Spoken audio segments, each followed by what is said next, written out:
Днешното видео е на тема фитнес и хранене, тъй като това е темата, върху която получавам най-много въпроси от вас в Ask.fm и другите социални мрежи. Преди да започне самият клип, искам да кажа, че по никакъв начин не съм експерт в тренировките и здравословния начин на живот като цяло, но това са нещата, които съм научила и които работят за мен и се надявам по някакъв начин да са ви вдъхновени, независимо дали гоним едни и същи цели. И без излишно говорене, да започваме направо с видеото.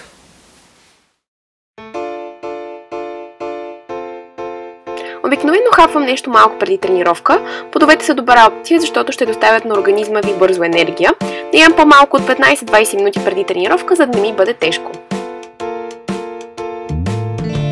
Това бурканче за упражнение е много лесен и сладък направи си сам проект. Нужно ви е бурканче или чашка, листчета, малко сламки. Аз нарязах няколко сламки на по-малки парчета, някаква декорация и химикалка. Подходяща е за начинаещи, които не искат да се претоварват, както и за дните, в които ни мързи или просто искаме да разнообразим тренировката си.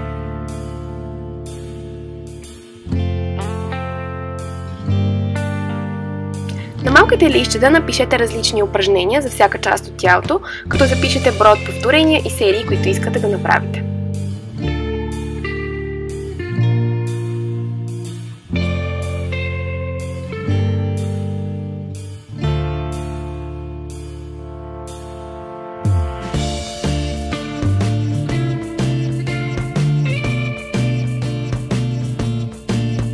Пъхнете малките листчета в малки сламки. Моят съвет е всеки цвят сламка да означава различен част от тялото, така когато теглите някое упражнение, може да фокусирате тренировката си върху определена част от тялото си или да направите равномерна кръгова тренировка.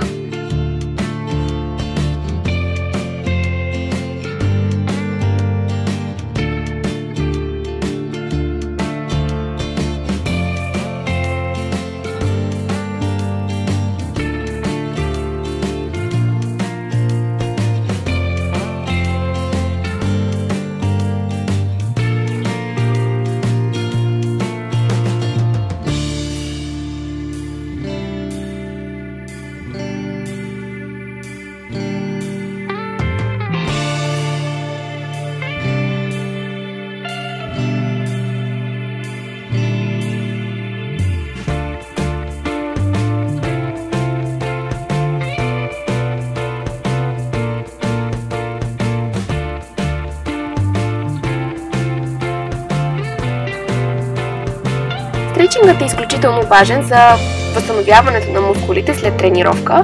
Той подобрява циркулацията на кръвта в мускулите, както и разсяването им с кислород, дава еластичност на сухожилията, намалява напрежението в мускулите и ви помага след това да нямате ужасно досадната мускулна треска. Стретчингът, който показвам тук, е абсолютно базов и съм сигурна, че сте запознати с тези упражнения, но дори да ви липсва пластичност, точно както на мен очевидно, е важно да приключите тренировката си с малко разтягане. Не прекалявайте обаче, стретчингът не трябва да бъде полезен, тогава може много повече да ви навреди, отколкото да ви помогне.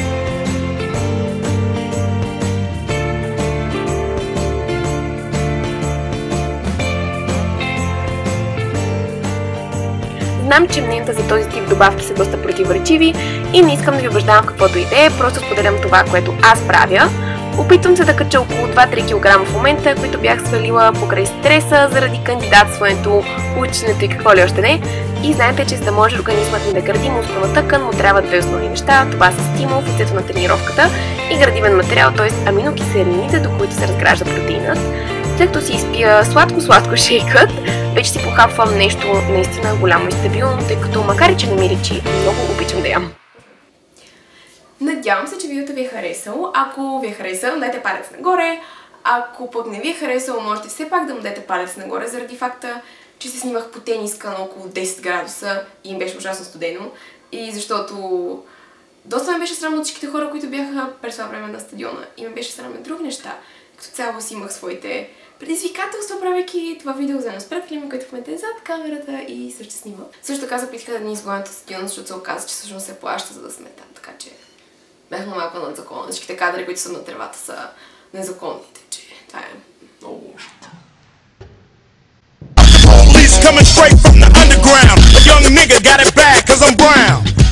Както най-вероятно знаете, знаете, скоро ще имам 1000 абоната на канала си или може би в момента, който качвам това видео, вече ще ги имам, нямам представа, тъй като го снимам в вторник. Вторник сме, да. Надявам се наистина, че клиповете, които правя, са ви от полза, така че продължавайте да ми оставяте предложения, както вече казах, за да мога да продължавам да правя полезни неща за вас. И да, много съм благодарна за целия позитивен фидбек, който получавам, както и за градивната критика от вас. Старая се да говоря по-бавно в клиповете си, което по някой път се получава. Наистина. Поне се надявам. Дано! Абонирайте се за канала ми, ако искате да виждате новите ми клипове, възможно най-скоро след като съм ги качила. И ще се видим следващия четвъртък с чисто нов клип отново по ваше желание. До скоро!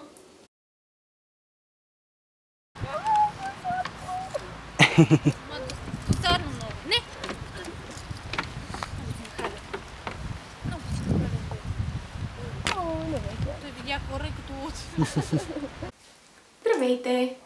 Не, това беше тъпо. И да започваме! Това беше като Дими, между другото. Аз мисля, че Дими е някой влогър. Чакай, не го спирай. Пред Дими братовчет ми, нали се? Защото има влогър Дими.